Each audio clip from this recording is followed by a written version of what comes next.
अस्सलाम वालेकुम एवरीवन, कैसे हैं आप सब लोग। आज हम अपना जेफरी चौसर का पार्ट 2 स्टडी करेंगे, जिसमें हम फ्रेंच पीरियड को स्टडी करेंगे, क्योंकि जेफरी चौसर के वर्क को उन्होंने काफ़ी सारा वर्क लिखा था, उनको 3 पीरियड में डिवाइड कर दिया गया था, फ्रेंच, इटालियन और इंग्लिश। तो हम आज उनका पार्ट 2 पढ़ेंगे। पहले में उनका बेसिक सा इंट्रोडक्शन था और आज हम उनका फ्रेंच पीरियड स्टडी करेंगे।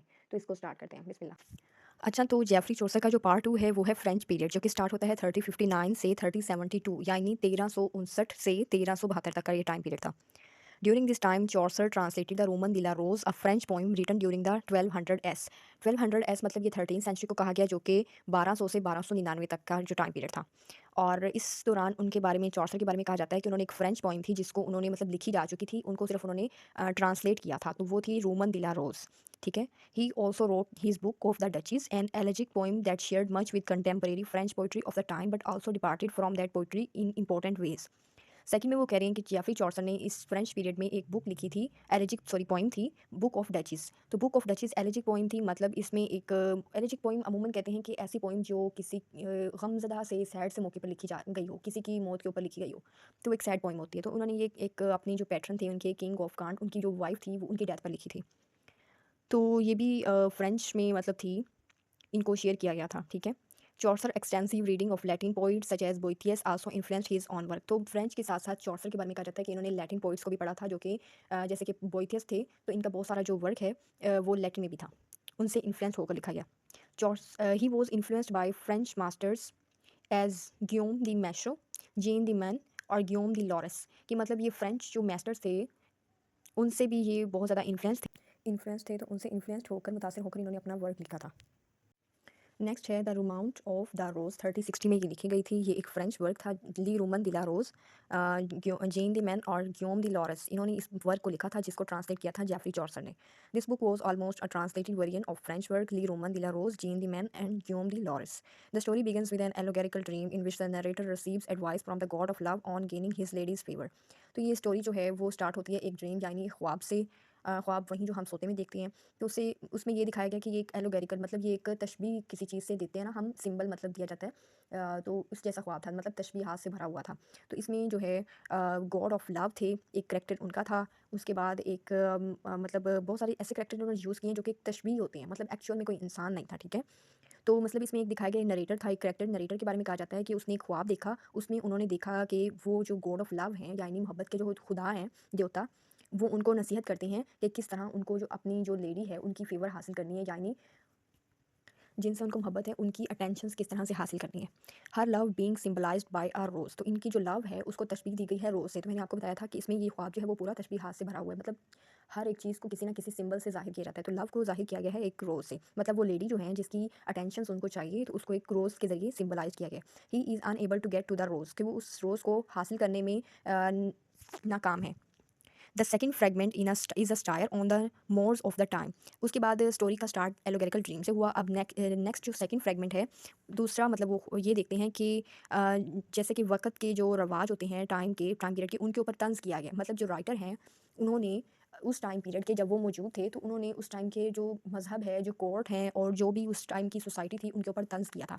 अब तंज़ को उन्होंने स्टोरी के सेकंड फ्रेगमेंट में किस तरह से ज़ाहिर किया, with respect to courting religious order and religious hypocrisy, यानी उस टाइम की मुनाफ़क़त को ज़ाहिर किया था सेकंड फ्रेगमेंट के ज़रिए। कि इन्होंने क्या किया, in the second fragment the narrator is able to kiss the rose, कि जो नरेटर है वो किस करना चाह रहा है रोज़ को, लेकिन वो जब जैसे वो करने लगता है, but then the allegorical character jealousy, यानी एक, अब जेलसी को तशबीह जो है करैक्टर है एक, मतलब जेलसी भी एक करैक्टर के तौर पर यहाँ पर इंट्रोड्यूस करवाया गया है। वो फ़ौरन से आता है, build a fortress encircling it so that the narrator does not have access to it. कि मतलब वो जैसे ही वो उसको फूल को किस करने लगता है, तो वो जो जेलसी होती है वो फ़ौरन से उस रोज़ के इर्द गिर्द एक बिल्डिंग क्रिएट कर देता है, एक दीवारें खड़ी कर देता है अपनी, छोटे छोटे जो किले होते हैं। ठीक है। द थर्ड फ्रेगमेंट, अब जो तीसरा जो है ख्वाब का जो एक तीसरा जो फ्रेगमेंट है, जो एक मोड है, वो दिखाया जाता है कि of the translation takes up the poem 5000 lines after the second fragment ends. कि जो उन्होंने पोइम के बारे में ये कहा जा रहा है कि जब दो फ्रेगमेंट्स पूरे हो गए, तो उसकी जो लाइन्स बनी थी वो 5000 थी। ठीक है, 5000 लाइनों पर ये मुश्तमिल थी। At its beginning the god of love is planning to attack the fortress of jealousy with his barons, के जो खुदा है वो फिर जेलसी जो एक करैक्टर है, मतलब एक ख़याली सा करैक्टर क्रिएट किया गया, ठीक है? उसके ऊपर हमला करते हैं विद द हिज़ बैरन्स, कि मतलब अपनी जो नॉबल जो उनके साथी होते हैं उनके ज़रिए।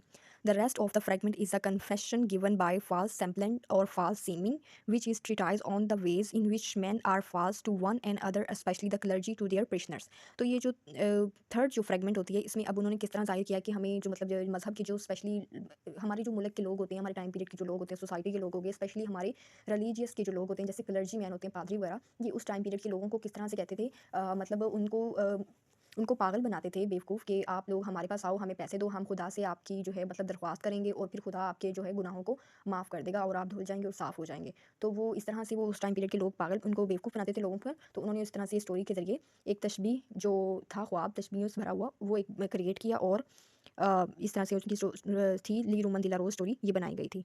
The third fragment ends with false semblant going to the fortress of jealousy in the disguise of a religious pilgrim. He speaks with wicked tongue yani evil tongue, that is holding one of the gates of the fortress and convince him to repent his sins. The poem ends with false semblant absorbing wicked tongue of his scenes. तो ये एक मतलब अपनी तरफ से ही ख्याली सी एक story बनाई गई थी जिसमें बहुत सारी तशबीहात यूज़ की गई थी।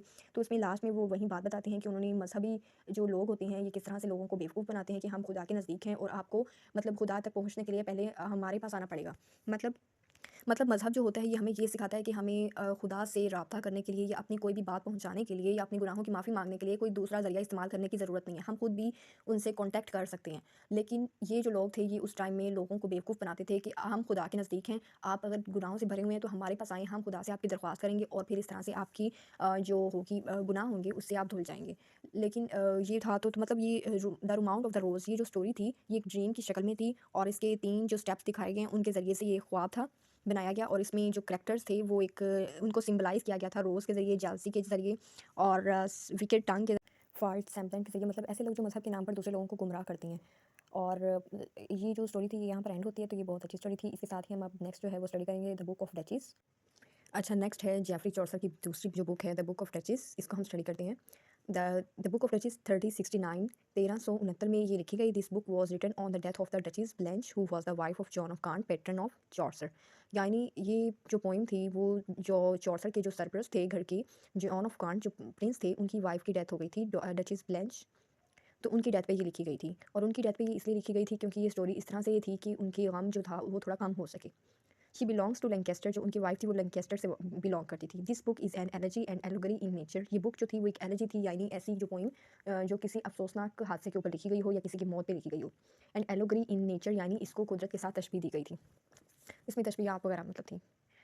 It comprises 1300 lines. इसकी जो बुक की 1300 लाइनें थी। In this book Chaucer used ottava rima for the first time. इसमें चौसर ने पहली दफ़ा ऑक्टिवा रिमा यूज़ की थी। Ottava rima is the 8 line syllable in couplet rhyming. Couplet rhyming मतलब इस लाइन में 8 सेलेबल होते हैं और जो लाइनें होती हैं वो राइमिंग की फॉर्म में होते हैं। राइमिंग कहते हैं कि जैसे कुड शुड वुड, इस तरह से एक दूसरे के साथ वर्ड जो होते हैं लाइन के एंड के वो राइम कर रहे होते हैं, लिरिक्स की फॉर्म जैसे होती है।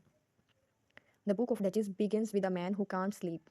मतलब ये स्टार्ट इस तरह से होती है कि एक आदमी था उसको नींद नहीं आती थी। His heavy thoughts and fantasies are so disturbing that he has not slept for 8 years.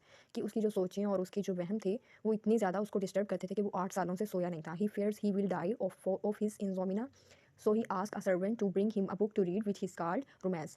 तो उसने अपने एक मुलाजिम, उसको ये डर था कि शायद वो मर ना जाए अपनी बेख्वाबी की वजह से, क्योंकि वो 8 सालों से सो नहीं पा रहा था। तो उसने सोचा कि वो सोने के लिए एक बुक पढ़े, क्योंकि बुक पढ़ने से हमें नींद आ जाती है। तो उसने अपने मुलाजिम से कहा कि उसको एक बुक ला कर दो। वो बुक्स जो थी वो एक रोमांस पे थी। रोमांस क्या होता है? A medieval Europe genre of literature open about knights and their adventures and romance. कि जो पिछले ज़माने में जो 15, 16, 17 जो सेंचुरीज़ थी इसमें जो रोमांस लिखा जाता था वो नाइट्स के ऊपर था। नाइट्स मतलब ये जंगजू जो होते हैं, जंगें जो लड़ते हैं जो लोग, उनको कहा जाता है, और उनके एडवेंचर्स, उनकी बहादुरी के किस्से वगैरह पे जो स्टोरीज़ लिखी जाती थी उसको हम रोमांस कहते हैं।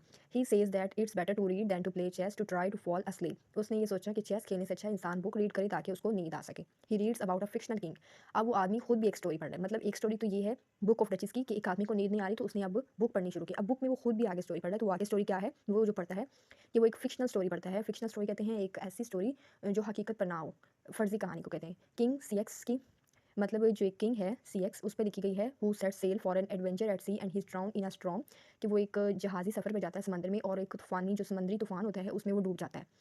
The queen Alcyone waits for him to return when he doesn't, she grieves inconsolably. यानी कि जो क्वीन होती हैं, जो किंग की वाइफ़ होती है, वो उसका किंग का वापस आने का इंतज़ार करती है, लेकिन जब वो वापस नहीं आता तो उसको बहुत ज़्यादा फ़िक्र होती है। और तो वो क्या करती है, she begs the goddess Juno to let her see what happened to her husband if only in a dream. तो वो जो गॉडेस होता है ज्यूनो, उनसे उनसे कहती है कि वो उनके हस्बैंड को देखे कि उनके साथ क्या हुआ है ख्वाब के अंदर। She was to give her was to give her total devotion to the goddess if she grants her wish. तो वो मन्नत मांगती हैं कि अगर वो उनको बता दे कि उनके हस्बैंड किस तरह से किस हाल में हैं, तो वो उनकी बहुत ज़्यादा इबादत करेंगी।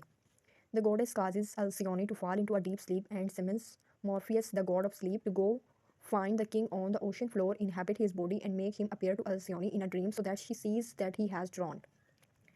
अच्छा, तो क्वीन जो होती हैं अल्सियोनी, वो जो होती हैं गॉडेस जूनो, उनसे कहती हैं कि वो ख्वाब के अंदर उनके हस्बैंड के बारे में उनको बताएं, ताकि वो फिर जब उनके बारे में बताएंगे तो उन्होंने मन्नत मांगी थी कि वो उनकी बात करेंगे। अब वो जो गॉडेस होती हैं जूनो, वो एक स्लीप में जो होते हैं मॉर्फियस जो होते हैं इतला देने वाला, गॉड ऑफ स्लीप, हाँ गॉड ऑफ स्लीप जो होते हैं, उनको कहती है कि उनके हस्बैंड के बारे में जो है इनको इतला दो अल्सियोनी जो है क्वीन उनको ख्वाब में, कि उनके हस्बैंड जो है वो एक समुद्री तूफान के दौरान डेथ हो चुकी है उनकी, तो वो अब नहीं रहे।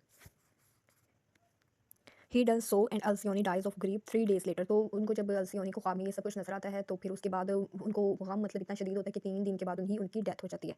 अब यहाँ पर जो ये स्टोरी है वो कंप्लीट हो जाती है। ठीक है, द नरेटर और the speaker of the poem figures that if a god helps Alcyone fall asleep and dream, may be a god would do the same for him.